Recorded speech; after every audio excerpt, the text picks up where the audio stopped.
Ya Ustaz, Assalamualaikum Ustaz. Wassalamualaikum warahmatullahi.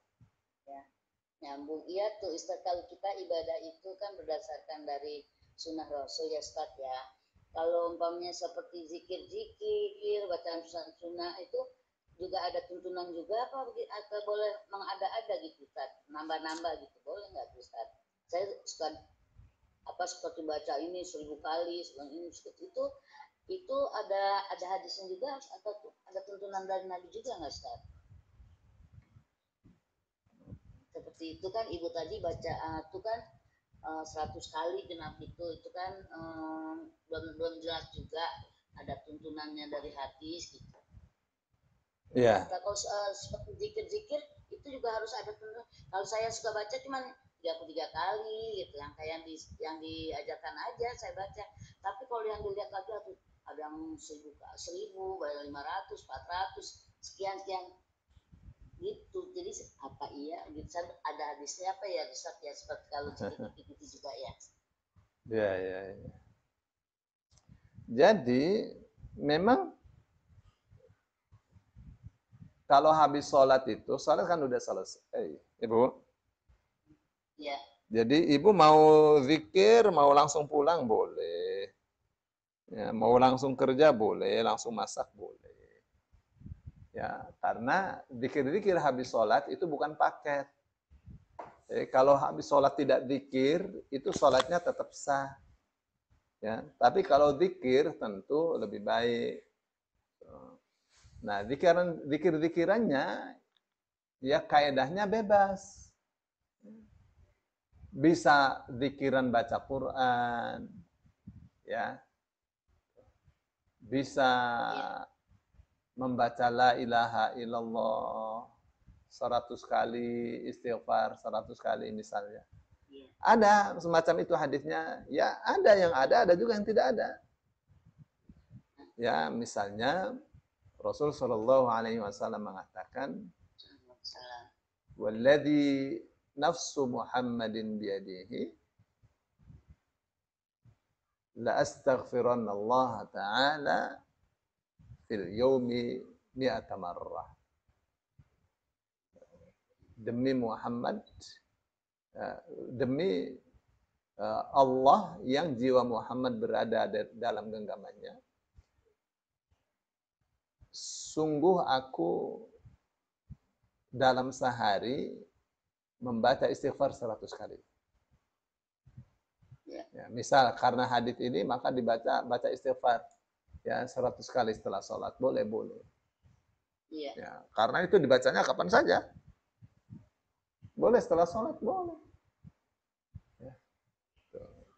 Tapi ini ada zikir-zikir khusus setelah sholat yang diambil dari hadis. Ya. Jadi zikir-zikir, banyak zikir-zikir terus disatukan. Ya, kemudian dipakai untuk zikir setelah sholat. Boleh begitu, boleh. Itu ikut sunnah Rasul Sallallahu Alaihi Wasallam. Terkadang Rasul Sallallahu Alaihi Wasallam habis sholat itu membaca Astaghfirullah, Astaghfirullah, Astaghfirullah. Allahumma antas salam wa minkas salam tabarak ya dzal jalali wal ikram. Terus setelah itu pergi. Nah, kok enggak doa? Doanya sudah ya sebelum salam, saat sujud itu doa. Rasulullah. Ya, terkadang Astaghfirullah, Astaghfirullah, Astaghfirullah, Allahumma antas salam minkas salam tabarak ya dzal jalali wal ikram. Allahumma la mani'a lima a'taita wa la mu'tiya lima mana'ta wa la yanfa'u dzal jaddi minkal jadd, la haula wa la quwwata illa billah. Dan seterusnya. Ya. Itu satu hadis. Ada lagi hadis mengatakan barang siapa membaca ayat kursi setelah sholat, maka tidak ada yang menghalangi dia masuk surga kecuali karena dia belum mati. Ya, man qara'a ayatul kursi dubura kulli salatin lam yamna'hu min dukhulil jannah illa ayyamut. Itu hadisnya ya. Sehingga sekarang habis sholat baca ayat kursi saja boleh? Boleh, ada hadisnya. Ya. Baca setelah sholat baca Yasin boleh? Boleh, karena itu bukan paket, itu ibadah terpisah. Itu ibadah terpisah. Setelah sholat Bu Nelis buka HP boleh? Boleh. Ya. Boleh. Jangan ada pertanyaan setelah sholat baca Yasin, Rasul tidak melakukan bid'ah. Akhirnya orang baca Al-Quran jadi masuk neraka. Iya. Maka mesti difaham. Sholat dengan zikir setelahnya itu bukan paket. Bukan satu kesatuan, itu ibadah terpisah. Bisa difaham ya? Bisa difaham. Iya. Sekarang ya, seorang kiai kasih amalan kepada muridnya. Kamu baca istighfar 1000 kali setiap habis sholat. Boleh nggak? Boleh. Ya. Itu kalau dicari di hadisnya nggak ada itu 1000 kali. Nggak ada ya? Oh. Ya, nggak ada itu 1000 kali. Tuh. Iya. Tapi ini masuk di dalam hadis yang mengatakan man lazimal istighfara. Siapa yang membiasakan diri istighfar, melazimkan terus-menerus istighfar. Ja'alallahu min kulli hammin farajan wa min kulli dhiqin makhrajan wa yarzuqu min haitsu la yahtasib. Barang siapa membiasakan istighfar, maka Allah akan jadikan untuk dia dari segala kesulitan ada keluasan, dari segala permasalahan ada solusi. Dan Allah akan kasih rezeki dia dari arah yang tidak diduga-duga. Jadi kayaknya bilang, ya baca 1000 kali. Ya baca istighfar 1000 kali habis sholat. Kenapa? Karena biasanya santri itu kalau dibilang baca istighfar sebanyak-banyaknya, ya udah baca 100 bagi dia banyak, cukup ya cukup. Ya. Tapi kalau semakin banyak baca istighfar semakin bagus, ya semakin bagus lah. Iya. Begitu ya. Tapi memang ada yang terkadang memberatkan. Ya, misal habis sholat asar harus baca surah Al-Waqi'ah 14 kali. Ya, itu berat itu. Iya. Terus kalau istiqomah sampai 40 hari baca Al-Waqi'ah 14 kali setelah sholat asar, itu akan dijamin kaya raya misalnya. Itu sesuatu yang tidak ada jalan seperti itu. Iya. Ya. Tapi andaikan ya, saya pokoknya mau habis asar sampai maghrib untuk baca Al-Quran saja. Ya, tidak ada kerjaan. Ya kan udah memperbanyak saja hubungan dengan Allah. Ya, orang kan kalau baca Al-Quran itu sedang membaca surat dari Allah Subhanahu wa taala. Ya, katanya barang siapa, sebenarnya orang kalau baca Al-Quran itu sedang berdialog dengan Allah, ya. Sedang berdialog dengan Allah.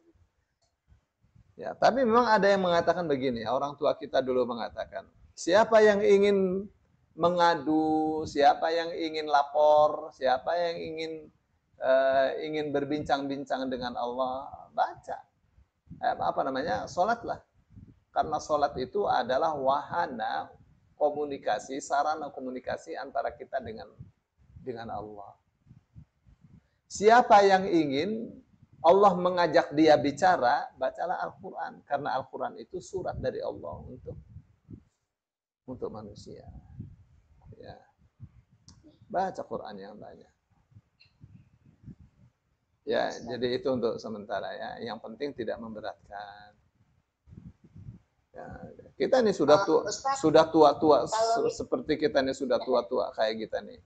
Ya, banyak-banyak baca Al-Quran. Ya, habis asar sampai maghrib hanya untuk baca Quran saja bagus. Iya. Ya.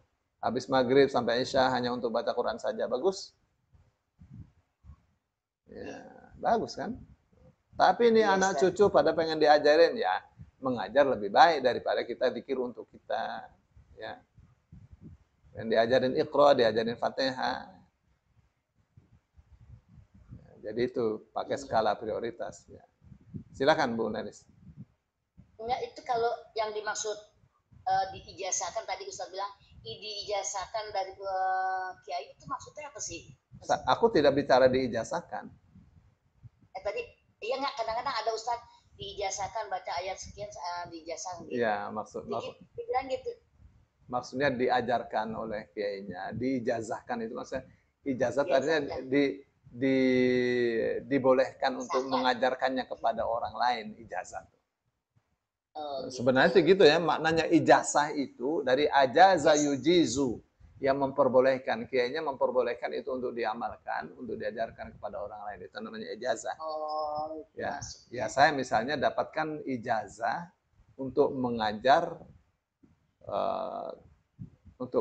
kutub turoth, ya, kitab-kitab klasik Bukhari, Muslim dan seterusnya. Saya dapat ijazahnya itu. Ya, jadi itu semacam sanad ya. Sanad. Saya diijazahkan saja, kamu boleh baca.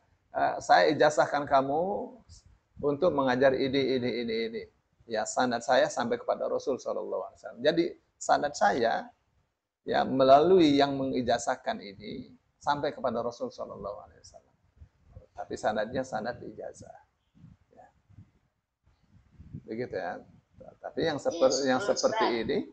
seperti ini terkadang dijadikan salah kaprah ya. Ini dapat ijazah dari kiai saya, tapi kiainya ngambilnya dari kitab mujarobat ya. Ya. Kitab yang campur Quran, hadis dengan ilmu sihir. Ya. Nah, itu terkadang ya. Jadi memang harus berhati-hati dalam urusan ini ya. Tanya saja sama ustadz yang mengerti, yang dianggap berkompeten ya, dianggap warak, dianggap berhati-hati dalam urusan ini. Ustadz juga berkompeten. Oh, Ustadz juga hebat. Ya, maksud saya kalau ada amalan-amalan yang kita ragu, coba. Ya. Kalau saya masih ditanya jawabnya itu saya belum pernah dengar ini. Ya. Dan aneh. Ya, karena hadis itu ada aromanya sih. Ya, akan tercium kalau hadis itu tidak sahih, hadis itu palsu. Aromanya itu sangat kuat sekali. Ya, untuk yang terbiasa, yang terlatih. Baik, saya kira itu, Bu. Iya, Ustaz. Syukran. Makasih, Ustaz.